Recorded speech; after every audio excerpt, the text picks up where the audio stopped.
Nu vil jeg lige introducere jer til skulpturanalyse, og det gør jeg ved brug af 2 eksempler, der begge to har fremstillet et kys. Begge skulpturer hedder Kysset. Den ene er lavet af Rodin i 1886, og den anden er lavet af Brancusi i 1912.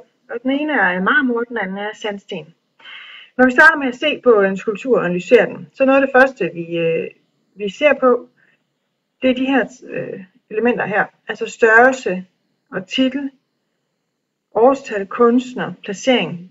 Placering er ikke så meget, om den lige er placeret i København eller i Berlin. Det er mere det her med, at den er placeret, så man kan gå hele vejen rundt om den, for eksempel. Eller er den placeret, så man kun kan se den fra en side. Det første, vi tager fat i her, det er materialer og overflade og taktile egenskaber. Det taktile, det handler om sådan det der med, hvordan er den at røre ved. Altså, hvordan føles den, når man rører ved den. For eksempel den øverste heroppe af Oppenheim, som har den her pels, en kop beklædt med pels. Altså der er det klart, der vil det være helt oplagt at snakke om, hvad for et materiale er den lavet af, hvordan er overfladen, hvordan føles den, hvordan vil den være at røre ved, hvad er de taktile egenskaber. Og den samme hernede, som er lavet af marmor, hvor også det her marmor, det har sådan en eller anden, når det er formet så blødt, fint som den her, så får man sådan lyst til at gå hen og røre ved det. Så det er det, det handler om.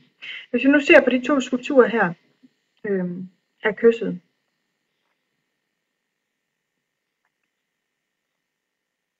Og ser på de materialer, de er lavet af, så er den her overlaget af marmor, og den her over af sandsten. Og de taktile egenskaber, man kan sige hernede for neden, der er der sådan noget, der er lidt mere groft og råt i det, hvor heroppe er den helt glat. Og det samme her er der også lidt forskel på, hvordan det vil være at røre det her og det hernede. Det er klart, at det her over sandsten, det er sådan mere et groft materiale, hvor det her over, det har sådan nogle egenskaber, der leder vores tanker måske i retning af det klassiske. Altså det antikke ideal for skulpturerne, ikke? Hvor de også, mange af dem i hvert fald, er lavet også i renæssancen af marmor.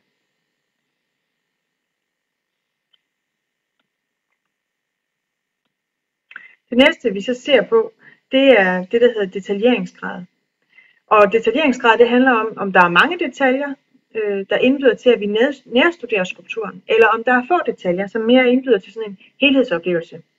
Altså hvor vi bedre kan begribe hele skulpturen hurtigt. Hvis vi så ser på de 2 skulpturer her i forhold til hinanden, så har vi Rodin herover, hvor vi måske kan få rigtig mange detaljer og flere detaljer frem ved at gå hen tæt på den og nærstudere tæerne, hvordan er de lavet, og hænderne, hvordan er kysset egentlig imellem dem her, hvordan kigger de på hinanden. Hvorimod Brancusis herover, den kan vi bedre fatte eller forstå og se som en helhed ved et enkelt blik. Vi har ikke sådan samme behov for at gå hen og nærstudere den. Så der er altså højere detaljeringsgrad herover. Komposition, akser og balance. Og når vi skal se på det, så ser vi først og fremmest på dens akser. Vi finder skulpturens hovedakse først, altså den, der ligger i skulpturens tyngdepunkt. Heroppe, der kan vi, jeg ved ikke om vi ligefrem kan tegne en streg ned igennem, men der er en hovedakse her, ikke? Så er der nogle akser der. Og hernede er den måske lidt sværere, ikke?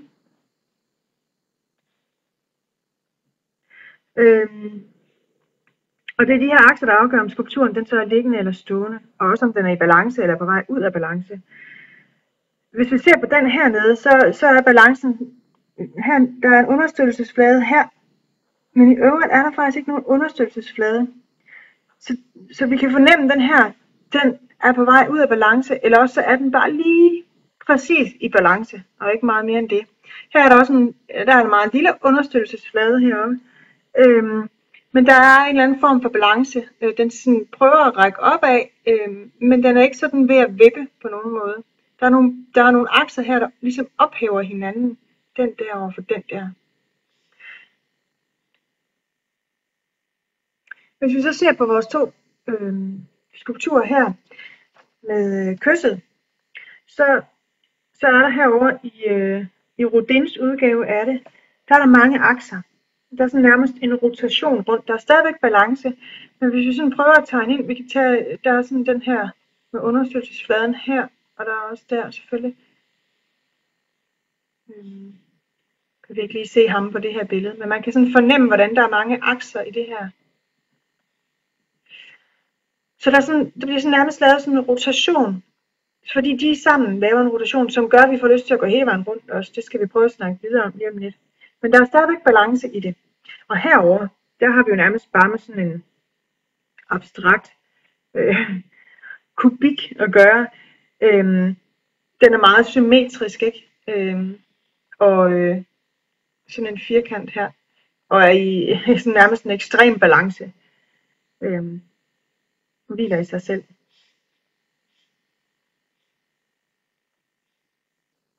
Når vi ser på synsvinkel i en skulptur, så handler det om vi kan begribe skulpturen, om den har en primær synsvinkel, og vi kan fange den derfra, eller om vi for eksempel skal hele vejen rundt om den.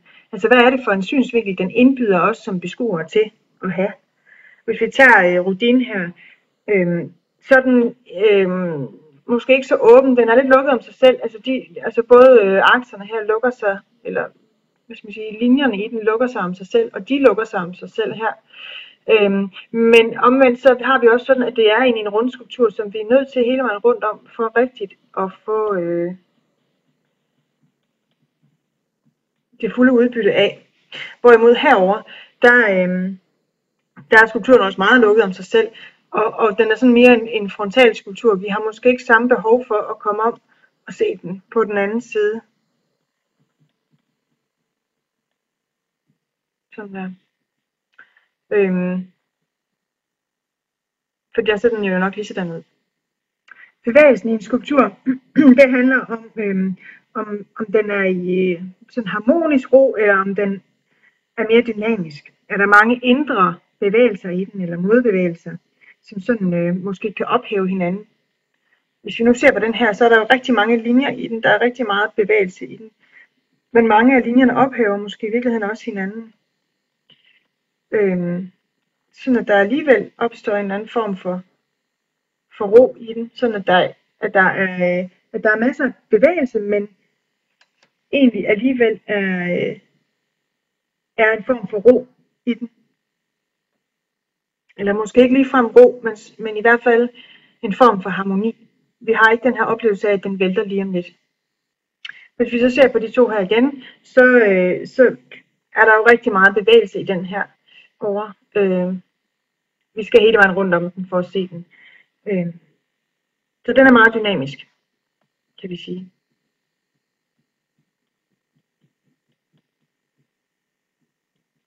Hvor imod den her over, den er meget statisk. Det siger næsten sig selv, ikke? Der er ikke bevægelse i den. Den er helt fastfrosset. Skulpturen, de kan også sådan nærmest presse luften ud af omgivelserne. Hvis vi ser på den her over, så er den sådan meget lukket også i sin form. Den er meget, hvad skal man sige, massiv, ikke? Sådan at der kommer heller ingen luft ind. Der er sådan lige den her sprække hernede imellem. Men det er også det. Hvor herovre, der er der både mange konvekse former og konkave former. Og der er også en eller anden form for hulrum her inde imellem dem. Jeg ved godt, materialet er massivt jo, som marmor er, ikke? Men det der med, hvordan den forholder sig til luften omkring sig, altså om den har mange konkave former, eller om den har mange konvekse former. Den har begge dele, den her over. Den her over, den er sådan mere konveks i virkeligheden.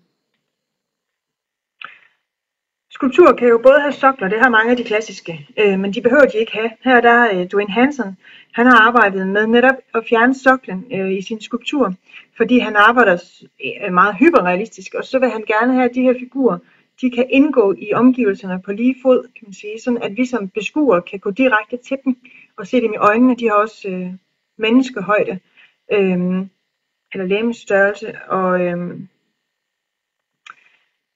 på en eller anden måde så gør det mere let tilgængeligt for os. Og det er også det rum, og beskuerinddragelse handler om. Det handler om skulpturen lukker sig mod omgivelserne, eller den åbner sig. Det kan der være mange måder, den kan gøre på. Den kan lukke sig sådan rent formmæssigt, eller også så kan den åbne sig, måske ved at vi kan se skulpturen i øjnene, eller netop ved at den ikke har en sokkel for eksempel. Herover der kan vi sige, at beskueren bliver inddraget på den måde, at man får lyst til at gå hele vejen rundt om. Men deres handling, deres kys, er vi virkelig ikke inddraget i. Altså den er sådan faktisk meget lukket om sig selv, og de er meget lukket om sig selv her og fanget i hinanden. Herover der er den er også meget lukket, og det her kys er også noget meget privat. Men deres øjne, hvis I lægger mærke til dem, de vender en smule ud af, og på den måde så bliver vi sådan inddraget lidt alligevel, måske i højere grad faktisk, end vi gør herover ved Rodins skulptur af kysset. Til sidst, så kan vi samle det hele, altså de her 2 skulpturer med kysset, i sådan en betydningsanalytisk vinkel, hvor I ser på, hvad forestiller skulpturen. Er den abstrakt, er den figurativ? Hvor vi kan sige, at Rodins er meget naturalistisk og realistisk i sin fremstilling, hvor Brancusis er meget mere abstrakt. Så kan vi også tale om, hvilke følelser vækker de i os, hvilke associationer får vi. Det kan selvfølgelig både være noget, der kan være noget historisk. Hvad er det for en periode, den her kunst optræder i? Hvad med kunstnerens eget liv? Er der noget der, vi kan hente? Er der noget religiøst over motivet, eller noget mytologisk? Jeg kan lige kort opsummere, hvad var det, vi så nåede frem til her i formanalysen. Så kan I selv gå betydningsanalytisk til værks her bagefter. I Rodins skulptur mange detaljer, den er sådan nærmest naturalistisk eller realistisk. Der er en rotation rundt, men stadigvæk en form for balance. Den er lukket om sig selv. Som beskuer skal vi hele vejen rundt om den for at opleve den. Den er faktisk meget dynamisk.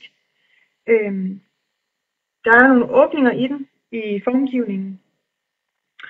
Men ellers så er den meget dynamisk, og vi skal hele vejen rundt om den, og så den sætter også i bevægelse, men den er meget lukket om sig selv. Herover ved Brancusi, der har vi en enormt statisk skulptur. Der er ikke så mange detaljer, den er nærmest abstrakt.